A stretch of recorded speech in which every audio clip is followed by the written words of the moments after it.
नमस्कार दोस्तों, मेरे चैनल लाइव पेट वर्ल्ड एजुकेट्स में आपका स्वागत है। और एक बहुत ही शानदार टॉपिक पे हम लोग चर्चा करने वाले हैं।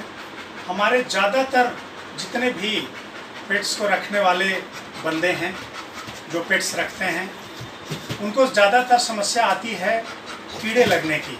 टिक्स जिसको बोलते हैं, टिक्स, लाइस, फ्लीज़, इनसे हमारा जो पेट है, डॉग है, वो बहुत ज़्यादा परेशान रहता है।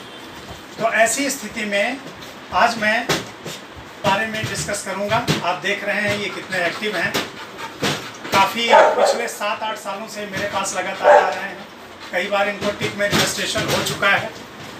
और ऐसे में टिक मैनिफेस्टेशंस जो किलनी, चपटी, जुआ, ये सब हमारे पेट्स में लगते हैं, इनका हम कैसे बचाव करें, कौन कौन सी दवाएं हम इनमें प्रयोग करें, इस बारे में हम आपसे विस्तृत चर्चा आज इस चैनल के माध्यम से करेंगे। आज टिक मैनिफेस्टेशन की बात कर रहे हैं। टिक्स, लाइस, माइट्स और फ्लीज, ये 4 ऐसे पैरासाइट होते हैं जिनकी वजह से हमारा पेट बहुत परेशान रहता है और बहुत तरीके की डिजीज़ ट्रांसमिट होती हैं टिक्स की वजह से। तो जो सबसे पहली चीज़ है कि टिक्स हैं क्या, ये टिक्स या फ्लीज क्या है। ये एक तरीके के पैरासाइट हैं जो हमारे पेट के ऊपर, डॉग या कैट्स के ऊपर चढ़ जाते हैं। उनकी स्किन से चिपक करके ब्लड सक करते रहते हैं, ब्लड चूसते रहते हैं। तो इससे क्या होता है, डॉग को बहुत ही ज़्यादा चिड़चिड़ाहट होती रहती है, चुनचुनाहट होती रहती है, दर्द से गुजरता है, बहुत उसको पेन होता है। तो यदि समय रहते हम टिक्स का इरेडिकेशन न कर पाए, इनका उन्मूलन न कर पाए, तो हमारे पेट्स को बहुत सारी बीमारियों से दो चार होना पड़ता है, जिसमें सबसे घातक बीमारी होती है टिक फीवर और टिक पैरालिसिस।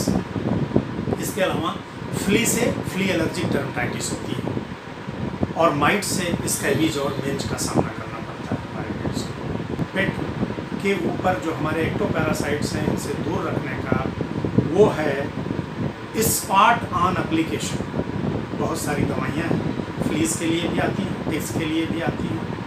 1 से 1.5 महीने में, कोई 2 महीने में, कोई 15 दिन में उनका समय होता है रिपीट करने का। तो आप नियर पेट क्लिनिक पे विजिट करें और अपने पेट्स को बताएं इस बारे में।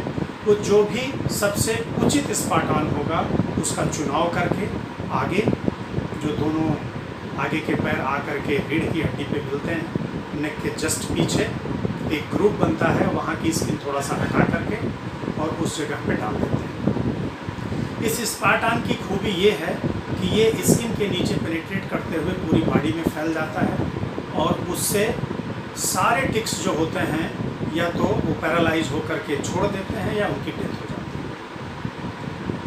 अब बात आती है कि यदि वो पैरालाइज होकर के छोड़ दिए तो फिर इसका मतलब बाद में जब वो ठीक होंगे तो इधर उधर कहीं न कहीं दीवारों में जाएंगे। तो कंप्लीट इरेडिकेशन के लिए आपको एंटीटिक सोल्यूशन आता है अमितराज, उसको ले करके और डाइल्यूट करके 2 से 3 ml को करीब 1 लीटर पानी में डाइल्यूट करके और अपने घर की दीवारों में आसपास भी अच्छे से उसका छिड़काव कर देना चाहिए, जिससे टिक जो है पूरी तरीके से ख़त्म हो जाए। और इसके अलावा जो काम करना है हमें कि जब भी हमारा पेट बाहर जाए घूमने के लिए, तो वहाँ भी टिक मैनिफेस्टेशन होने के चांसेस रहते हैं। आप टहलाते रहते हैं और रास्ते पर जो हमारे स्ट्रीट पेट्स होते हैं उनसे टिक सेडिंग होती है और वो आपके पेट पे चढ़ सकते हैं और चढ़ करके एक जगह अपने आप को फिक्स करके ब्लड सक कर सकते हैं। तो जब भी बाहर से आएँ, यदि आपका पेट टिक फ्री है, तो बाहर से आने के बाद एक बार थोड़ा सा समय निकाल करके उसको थॉरोली एग्जामिन कर लें। खास करके कान और पंजे सबसे ज़्यादा टिक्स इन जगहों पे लगते हैं। तो पहली चीज़ जो हमने आपको बताई स्पॉट ऑन। दूसरी चीज़ है टिक कॉलर। टिक कॉलर बाज़ार में उपलब्ध हैं, कई कंपनियों के उपलब्ध हैं, अच्छे गुणवत्ता के साथ उपलब्ध हैं और जिनकी मारक क्षमता जो होती है, उनमें जो मेडिकेशन होता है वो 3 महीने से लेकर के 6 महीने तक की होती है। तो दूसरी जो सबसे उपयुक्त चीज़ है, टिक कॉलर थोड़ा सा महंगा होता है स्पार्टान की अपेक्षा, स्पार्टान इससे थोड़ा सा सस्ता होता है। तो टिक कॉलर डालने का सबसे अच्छा तरीका ये है, पहले अपने पेट को अच्छे से बाथ दे दें और वो साफ़ सुथरा हो जाए, उसके बाद दूसरे दिन टिक कॉलर डाल दें, डाल करके छोड़ दें।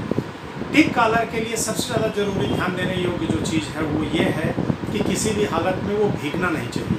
तो जब भी आप अपने पेट को नहलाएं तो नहलाने से पहले टिक कॉलर को निकाल लें और नहलाने के बाद वापस उसको दोबारा पहना दें। ये चीज़ ज़रूर ध्यान रखें। बारिश में अपने पेट को भीगने से बचाएं, जिससे उसका टिक कॉलर जो है वो भीगने से बचे। दो चीज़ें ये हो गई। तीसरा, एंटीटिक सोल्यूशन एप्लीकेशन आता है जिसमें अमितराज मुख्य है, मेन है। तो अमितराज जो होता है ये थोड़ा टॉक्सिक होता है, तो इसको संभल करके लगाएं और जब भी लगाना हो तो पहले अपने पेट को नहला लें, सुखा लें।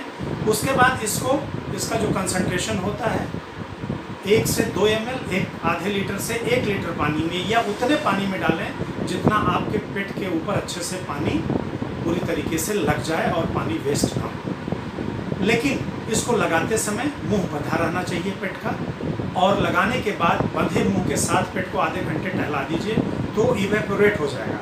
दूसरी चीज़ इस अमितराज की खासियत ये है कि लगाने के बाद आप इसको धूप में बिल्कुल ना रखें।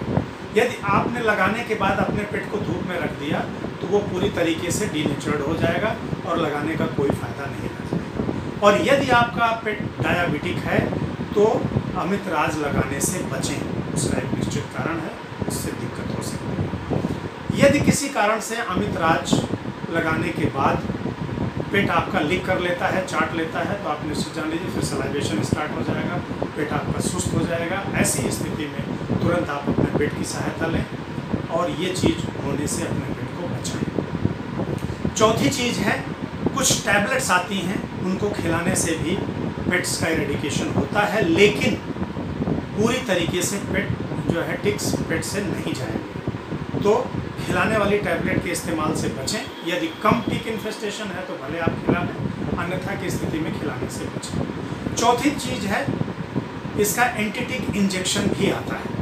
तो वो जो एंटीटिक इंजेक्शन आता है वो भी लगाया जाता है, लेकिन उसका भी जो ड्यूरेशन होता है एफिकेसी का वो मात्र 15 दिन का होता है। तो इसलिए जो सबसे अच्छा तरीका है, एंटीटिक बाथ दें। एंटीटिक शैम्पू आते हैं, अच्छे से बाथ देने के बाद सुखा लें, या तो स्पार्टान डलवा दें या फिर टिक कॉलर डाल दें। That is the best and safest way to eradicate the ticks from your pets. ये सबसे आसान और अच्छा तरीका है, बस थोड़ा सा महंगा जरूर है। तो अपने पेट्स को एक्टोपैरासाइट से दूर रखें, स्वस्थ रखें, सुरक्षित रखें, खुद को भी और अपने पेट्स को भी। आज के लिए बस इतना ही। चलते चलते बस इतना ही कहूँगा कि पेट जो है वो बहुत इमोशनल होता है, बहुत सेंटिमेंटल होता है, बहुत समझदार होता है। उसको कभी पनिश करने से बचें, उसको कभी तेज़ आवाज़ में डांटने से बचें, और कभी भी अकेले घर छोड़ने की नौबत ना आने दें कि उसको अकेले घर पे रहना पड़े। ऐसी स्थिति में वो खाना छोड़ सकता है, बीमार पड़ सकता है। वो हमारे परिवार का एक अभिन्न हिस्सा है, परिवार का सदस्य है। उसका भी उतनी ही शिद्दत से, उतनी ही अच्छे तरीके से देखभाल करें जैसा आप अपने परिवार के सदस्यों का करते हैं। So take care of your pets, take care of your self. अब यहीं से मैं आपसे विदा लेता हूँ और चलते चलते बस वही अनुरोध फिर दोहराता हूँ कि यदि ये बेसिक जानकारियाँ आपको पसंद आई हों तो इस चैनल को लाइक, सब्सक्राइब और शेयर करना ना भूलें। नमस्कार।